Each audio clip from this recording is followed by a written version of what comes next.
Hi there, it's Riikka Kovasin here with my third project with the 15 supplies. If you want to see the list of the supplies I'm using, please head to my blog or then check out the description box. All of these three projects are made as a member of Seth Apter Creative Team. In the previous videos, I made a card and a layout, and today I'm making a journal page. As with the other two, my start is white cardstock. But this time I'm adding some buttons and paper clips on top before adding any color. I'm using those kind of as masks or stencils, making a pattern using the dye sprays, so the color can't get through them or under them. It creates this fun looking pattern in the end. While I have my stuff on top of the sheet, I then take my dye sprays. I'm using all of the three colors: honey, blue moon, and lavender.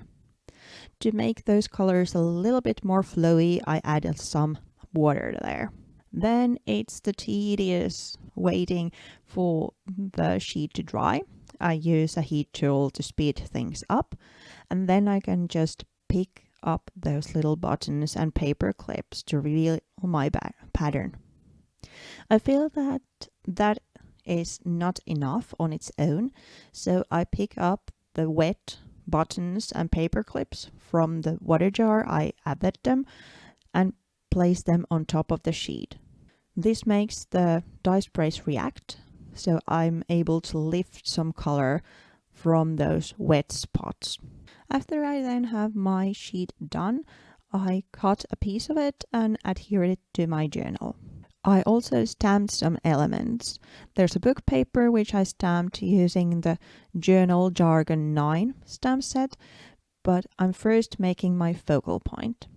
The focal point is stamped using a Carabelle Studio Little Skittles stamp by Kate Crane, and I'm kind of putting some clothes on her using washi tape and book pages.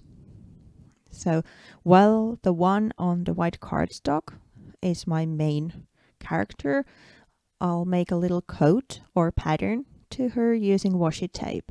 So I lay some washi tape on top of the white cardstock, stamp the character again, then cut it loose, and then I'm able to peel the washi tape off and place it on top of my main character.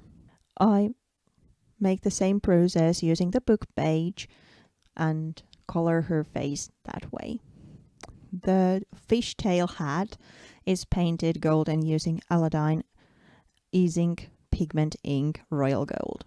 When I have my character ready, and it's only to cut her loose from the background, so I'm able to concentrate to the page again. First, I'm adding a torn piece of book paper to the background with the Journal Jargon 9 stamped on top. As you've seen in the previous two videos, I have this thing with circles going on in all of the three projects. So I'm making a little circle background for her to make her more visible from the background.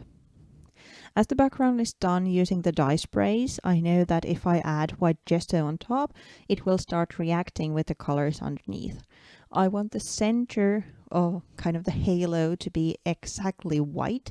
So instead of painting layers and layers of gesso, I add a little cardstock circle as the center and then use gesso to kind of dilute it or make it more hazy around the edges. As gesso is acrylic based, so I'm able to adhere that little circle using just gesso. So I paint a little bit of gesso underneath, put the cardstock on top, and then start making the circle a little bit bigger and bigger. I want some pattern to my page and use the Eclectica 3 number 48 stamp to create it. I don't want any black to go on top of the white because that would be too harsh of a contrast. So I'm using the royal gold Aladine Izink pigment ink instead. I apply some of the ink on top of my stamping block and pick it up using the stamp. Then it's time to adhere my character on top. I use foam tape to mount the character in place and then use the washi tape to make her a ruffle around her neck. So I'm just manipulating or folding the washi tape in my hand so that it creates this kind of arch or ruffle, and then adhere it in place. Then I add the stamped little color on top and make her eyes more white using white gesso.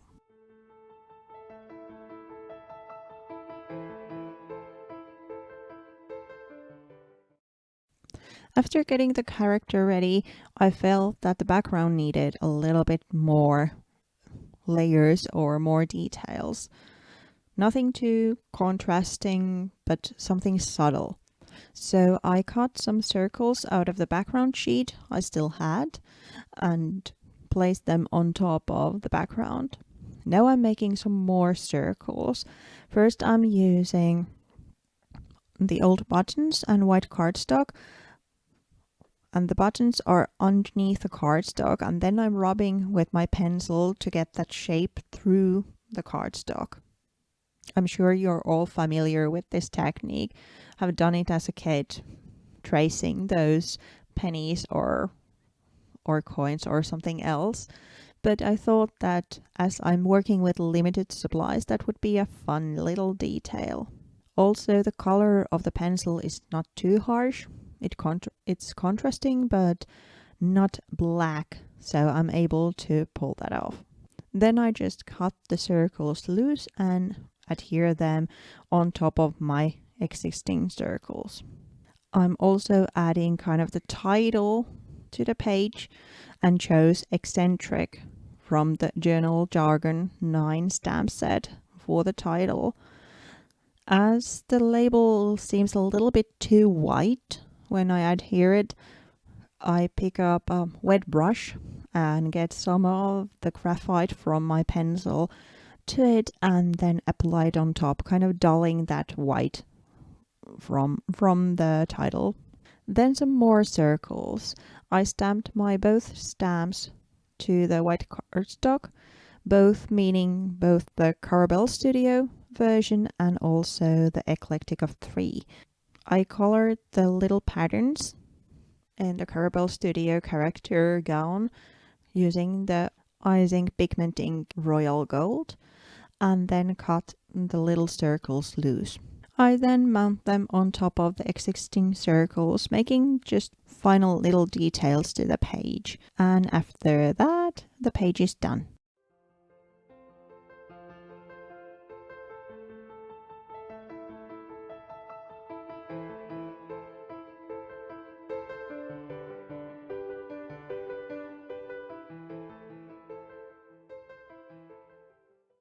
Thank you for watching again.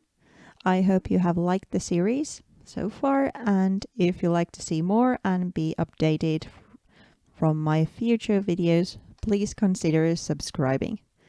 Thank you and see you again. Bye bye!